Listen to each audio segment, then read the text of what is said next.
Hello friends, PCS empire में आपका स्वागत है। आशा करता हूँ आप लोग अच्छे होंगे और आप लोगों की पढ़ाई अच्छी चल रही होगी। तो जैसा कि 25 फरवरी 2024 को बिहार दरोगा की परीक्षा दो पालियों में संपन्न हुई, जिसमें से प्रथम पाली में हिंदी की परीक्षा हुई थी और सेकंड पाली में सामान्य अध्ययन की परीक्षा हुई थी।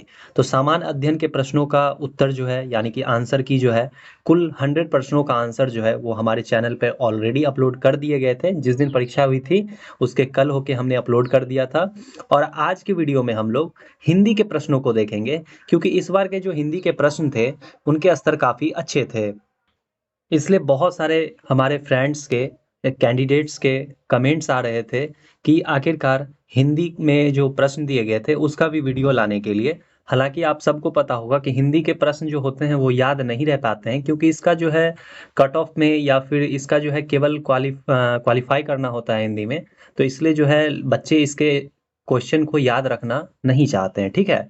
फिर भी मैंने इस वीडियो में कोशिश किया है, लगभग 46 या 47 के आसपास मैंने इस वीडियो में प्रश्नों को ऊपर किया है और उसके सही सही क्या आंसर होंगे वो देने का प्रयास किया है। तो आप लोग ध्यानपूर्वक अच्छे से इस वीडियो को देखेंगे और अपने आंसर्स को देखेंगे कि आपने क्या टिक किया था।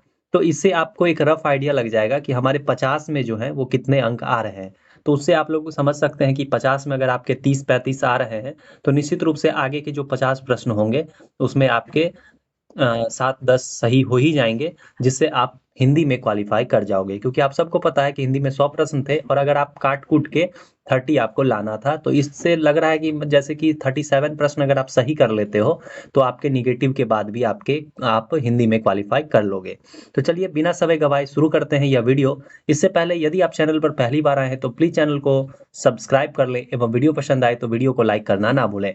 और जो भी अभ्यर्थी बिहार दरोगा की परीक्षा दिए होंगे, मुख्य परीक्षा दिए होंगे, उन तक इस वीडियो को जरूर शेयर करें, ताकि वो जो एक डाउट में उनके मन में है कि हिंदी में वो पास कर पाएंगे नहीं, वो यहाँ से एक आइडिया ले लेंगे इस वीडियो को देख के कि उनके कितने अंक आ रहे हैं। और आप लोग निश्चित रूप से हमें कमेंट बॉक्स में बताएंगे कि आपके हिंदी में कितने मार्क्स इसमें से आ रहे हैं, ठीक है। और अगर आप लोगों को इसके अलावा भी कोई प्रश्न याद हो तो आप लोग हमारे कमेंट बॉक्स में भी कमेंट के माध्यम से बता सकते हैं, या फिर आप हमारे टेलीग्राम चैनल से भी जुड़ सकते हैं। और हमारा जो टेलीग्राम चैनल है वो बिल्कुल ओपन है, आप भी अपनी बातों को रख सकते हैं। या फिर अगर आपके मन में या आपको किसी भी प्रकार की समस्या है तो आप हमारे टेलीग्राम चैनल से जुड़े, वहां पर अपनी समस्याओं को बताएं, मैं उसका उत्तर देने का प्रयास करूंगा, ठीक है। और बहुत सारे हमारे मित्र हैं जो वीडियो तक आते हैं, वीडियो देखते भी हैं, लाइक भी करते हैं, लेकिन चैनल को सब्सक्राइब नहीं करते हैं। तो आप लोगों से एक रिक्वेस्ट है कि आप लोग चैनल को सब्सक्राइब अवश्य कर लें, ठीक है। इससे आपका कुछ नहीं जाएगा, लेकिन हमें एक मोटिवेशन जरूर मिलेगी। तो चलिए शुरू करते हैं यह वीडियो।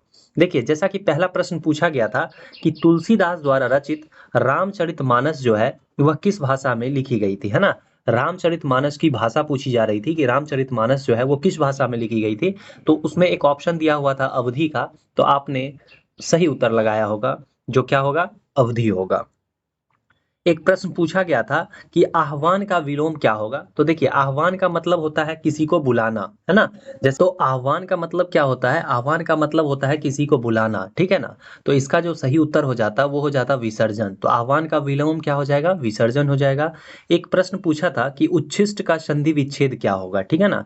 तो उच्छिष्ट का जो संधि विच्छेद होगा वो सही होगा हमारा उत्धन शिष्ट, यानी कि उत जोड़ शिष्ट, ये हमारा सही हो जाएगा, ठीक है। एक पूछा गया था रामायण में रामायण का संधि विच्छेद। तो रामायण का जो संधि विच्छेद होगा वो होगा राम जोड़ अयन, ठीक है ना। राम जोड़ अयन हो जाएगा। और अगर पूछता कि संधि कौन सी है तो ये दीर्घ संधि हो जाता, ठीक है ना। लेकिन हमसे केवल पूछा गया था कि रामायण का संधि विच्छेद क्या होगा। तो रामायण का संधि विच्छेद होगा राम जोड़ अयन। एक आपसे प्रश्न दिया गया था, कूड़ा दिया गया था, ये वाला कूड़ा और ये करकट दिया गया था, और पूछ रहा था कि इन दोनों का अर्थ क्या होगा। तो देखिए, ये जो कूड़ा है इसका सही अर्थ होगा कचरा, और करकट का अर्थ हो जाएगा हमारा केकरा, ठीक है। तो कचरा और केकरा वाला हमारा ऑप्शन सही हो जाता। एक प्रश्न आपको दिए गए थे कि बिल्ली के भागे छीका टूटना, ये मुहावरा पूछा जा रहा था कि बिल्ली के भागे छीका टूटना का सही अर्थ क्या होगा। तो इसका जो अर्थ होता है वो होता है अचानक से लाभ होना, ठीक है ना। और ये I think option number C में दिया भी हुआ था, अचानक लाभ होना। तो यही हमारा क्या हो जाता, सही आंसर होता। एक 4 ऑप्शन दिए गए थे और जिसमें से आपसे पूछा जा रहा था कि निम्नलिखित में से कौन से स्त्रीलिंग शब्द हैं, तो उसमें आपने देखा होगा कि श्रीलंका दिया हुआ था, श्रीलंका हमारा सही आंसर हो जाता और किसी भी कंट्री का जो नाम होता है वो स्त्रीलिंग शब्द ही होता है, ठीक है? तो इसलिए श्रीलंका हमारा सही उत्तर हो जाता। एक प्रश्न था कि कुटिल का विपरीतार्थक शब्द यानी कि विलोम शब्द कौन-सा है? तो कुटिल का जो विलोम हो जाता वो हो जाता हमारा सरल, ठीक है? उसके बाद था कि जलोढ़मी का संधि विच्छेद क्या होगा? तो जलोढ़मी का जो संधि विच्छेद होगा वो होगा जल धन उर्मी, ठीक है ना? जल धन उर्मी, ठीक है? एक प्रश्न था कि देशभक्त देश के लिए डैश लेते हैं, ऐसे करके कुछ प्रश्न था और डैश का चिन्ह दिया हुआ था और पूछ रहा था से उसमें से कि इसमें हम लोग क्या फ़ील कर सकते हैं। तो इसका सही उत्तर जो होगा वो ऑप्शन नंबर बी में आई थिंक दिया हुआ था दृढ़ संकल्प का, ठीक है ना? तो हमारा दृढ़ संकल्प जो है ये हमारा सही उत्तर हो जाता।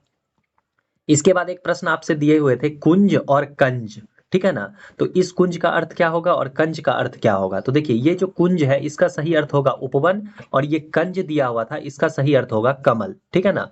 तो उपवन और कमल वाला जो ऑप्शन था हमारा वो क्या हो जाता हमारा सही आंसर हो जाता, ठीक है? चलिए इसके बाद हम लोग 12वां नंबर प्रश्न देखते हैं कि तंबाकू कहाँ का शब्द है? ये भी पूछा गया था। तो तंबाकू जो है वो पुर्तगाल का शब्द है, ठीक है? इसके बाद एक प्रश्न था कि कृतज्ञ का विलोम शब्द क्या होगा? तो कृतज्ञ का विलोम शब्द हो जाएगा कृतघ्न, ठीक है? इसके बाद नेक्स्ट एक प्रश्न था कि कौन-सा परा उपसर्ग से बना हुआ शब्द है? तो उसमें आपने देखा होगा एक पराजय करके ऑप्शन था, तो परा उपसर्ग से जो है पराजय बना हुआ है, ठीक है? इसके बाद 1-2 प्रश्न ऐसे भी थे कि निम्नलिखित में से कौन-सा किसी उपसर्ग से उपसर्ग से भी शायद पूछा हुआ था कि कौन-सा शब्द है, तो वो सब तो ईज़ी होते हैं। हालाँकि वो क्वेश्चन एग्ज़ैक्ट मुझे याद नहीं आ रहा, ठीक है ना? 2 प्रश्न थे, बहुवचन शब्द बनाना था, तो एक तो दर्शकगण सही हो जाएगा और एक बहुवचन वस्तुएँ सही हो जाएगा। ये प्रश्न देख लेंगे आप लोग, एक दर्शकगण करके था ऑप्शन में और एक प्रश्न और था जिसमें बहुवचन पूछ रहा था, जिसमें वस्तुएँ था, तो ये हमारा सही हो जाता। भाववाचक संज्ञा पूछ रहा था तो एक एक क्वेश्चन का आंसर हो जाएगा बचपन और एक और भाववाचक पूछ रहा था जिसका सही अर्थ आंसर हो जाएगा मित्रता, ठीक है? इसके बाद एक प्रश्न आपसे पूछा जा रहा था कि हलधर में कौन-सा समास है? तो देखिए हलधर जो है ना इसमें बहुव्रीहि समास है। देखिए रीज़न क्या होता है कि जब 2 शब्द मिलकर, ठीक है ना? जब 2 शब्द मिलकर कोई तीसरा शब्द बना दे, इट मीन्स कि 2 शब्द मिलकर उसका अर्थ जो है कुछ तीसरा हो जाएगा, तो वो बहुव्रीहि समास में आता है। जैसे हल, धन, धर, है ना? तो हल जोड़ धर जो है ये हलधर कहलाता है और हलधर से देखिए इसका तीसरा अर्थ क्या हो जाता है? हलधर बोला जाता है बलराम को, है ना? कृष्ण भगवान के जो भाई थे बलराम, ये अर्थ निकल जाता है। तो इसीलिए हलधर जो है ये बहुव्रीहि समास हो जाएगा। ठीक है ना? क्या हो जाएगा? बहुव्रीहि समास हो जाएगा। एक प्रश्न पूछा गया था, ऊधो का लेना न माधो को देना, इसका सही अर्थ क्या होता है? तो इसका सही अर्थ होता है अपने काम से काम रखना। आई थिंक उसमें एक ऑप्शन सिद्धांत विहीन व्यक्ति का भी दिया हुआ था, जो हमारा सही आंसर हो जाता। एक प्रश्न था कि किए गए उपकार को मानने वाले व्यक्ति को क्या कहते हैं? तो जो किए गए उपकारों को मानता है उसे हम लोग कृतज्ञ कहते हैं, ठीक है ना? और जो नहीं मानेगा उसे कृतघ्न कहेंगे और कृतज्ञ का विलोम जो होता है वो कृतघ्न होता है, ठीक है? इसके बाद एक प्रश्न आपसे पूछा जा रहा था कि निम्नलिखित में से कौन-सा प्रेरणार्थक क्रिया विशेषण है? तो उसमें एक ऑप्शन दिया हुआ था कि मोहन राधा से पत्र लिखवाता है, ठीक है ना? इस तरीके से कोई एक सेंटेंस था, तो ये प्रेरणार्थक क्रिया विशेषण आ जाता है। दरअसल इसमें वो वाक्य आते हैं जिसमें कार्य जो है किसी दूसरे व्यक्ति से करवाया जाता है।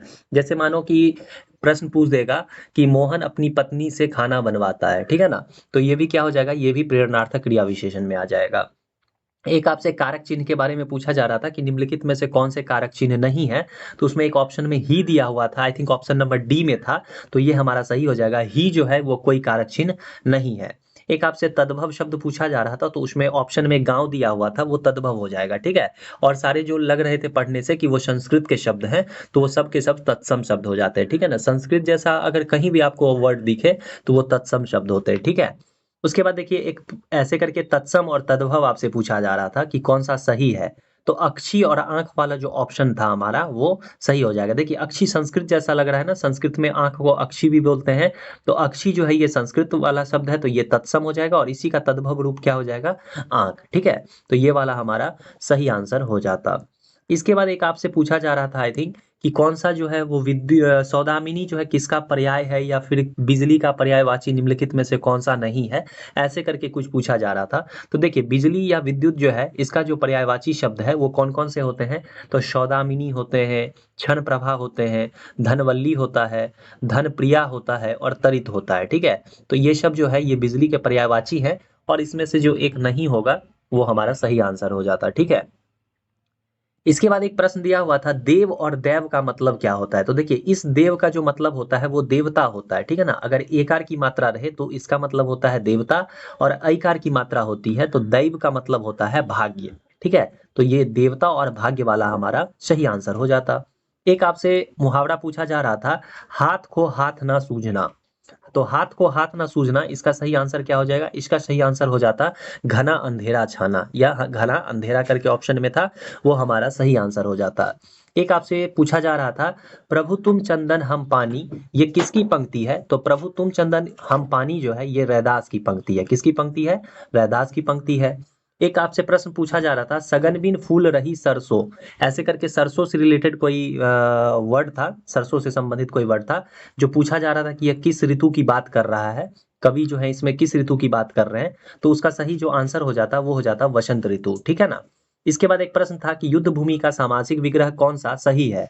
तो देखिए युद्ध भूमि का जब हम सामासिक विग्रह करेंगे तो इसका सही आंसर हो जाएगा युद्ध के लिए भूमि। कौन सा हो जाएगा, युद्ध के लिए भूमि। ठीक है, इसके बाद आपसे एक प्रश्न पूछा जा रहा था कि निम्नलिखित में से कौन से मगही भाषा के कवि हैं। तो उसमें योगेंद्र नाथ योगेश करके ऑप्शन में दिया हुआ था, ये हमारा क्या हो जाता, सही हो जाता। ठीक है, तो योगेंद्र नाथ योगेश जो है वो मगही भाषा के कवि हैं।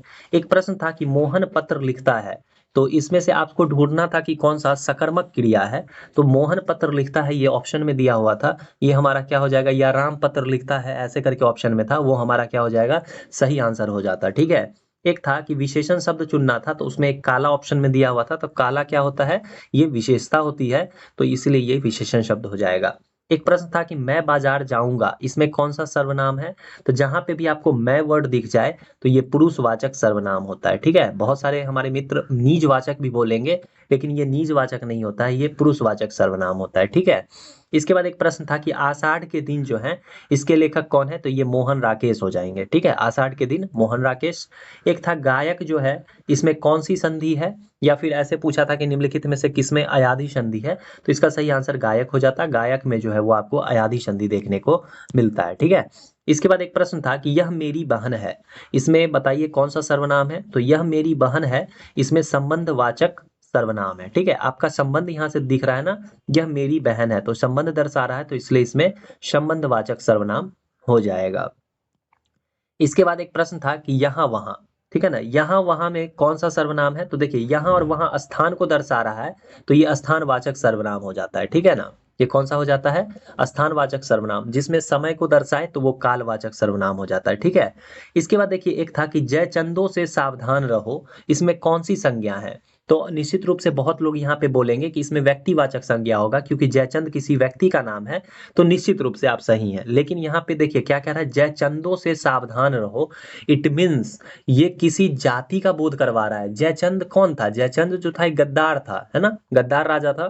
तो जयचंद जो है ये जाति का बोध करवा रहा है कि गद्दारों से सावधान रहो, तो इसलिए जयचंदों से सावधान रहो में जातिवाचक संज्ञा हो जाएगा। ठीक है, और केवल रहता है कि यह जयचंद है, या केवल पूछ देता आपसे कि जयचंद में कौन सा संज्ञा है, तो व्यक्तिवाचक संज्ञा होता। लेकिन यहाँ पूरा वर्ड आप पढ़िए, तो जयचंदों से सावधान रहो ऐसे करके कोई वाक्य था, तो इसका सही आंसर जातिवाचक संज्ञा होगा, ना कि व्यक्तिवाचक संज्ञा। ठीक है, एक आपसे पूछा जा रहा था कि पढ़ना संज्ञा है, इसका विशेषण रूप क्या होगा। तो पढ़ना का जो विशेषण रूप हो जाएगा वो क्या हो जाएगा, पढ़ाकू। ठीक है ना, हम बोल देंगे राम पढ़ाकू है, तो ये क्या हो गया, इसकी विशेषता हो गई कि वो पढ़ाकू है।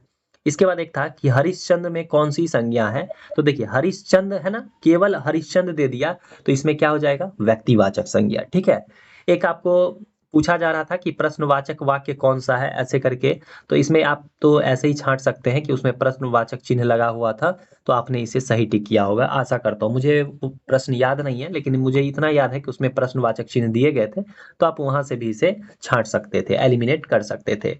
एक प्रश्न पूछा जा रहा था सार्थक का विलोम कौन सा होगा। तो सार्थक का जो विलोम होगा वो निरर्थक हो जाएगा। ठीक है ना, इसके बाद है सोना का पर्यायवाची शब्द कौन सा है? तो देखिए सोना का एक ऑप्शन हिरण्य दिया हुआ था, ये हमारा सही हो जाता। सोना का पर्यायवाची होता है हिरण्य। एक आपसे संयुक्त वाक्य पूछा जा रहा था, तो एक दिया हुआ था जिसमें और लगा होगा, वो हमारा सही हो जाएगा, क्योंकि संयुक्त वाक्य में लगभग वो और वर्ड जो है ये यूज किया जाता है। और मुझे याद है एक ऐसा प्रश्न था जिसमें और लिखा हुआ था, तो और जिसमें लगा होगा वो हमारा संयुक्त वाक्य हो जाएगा। ठीक है, तो मुझे इतने ही प्रश्न मिल पाए हैं, और अगर आप लोगों को और भी प्रश्न याद है तो आप हमारे टेलीग्राम से जुड़े, वहां पर हमें प्रश्नों को उपलब्ध करवाएं। तो अगर आप लोग बोलेंगे तो मैं उसका आंसर जो है आप लोगों को टेलीग्राम में ही दे दूंगा। ठीक है ना?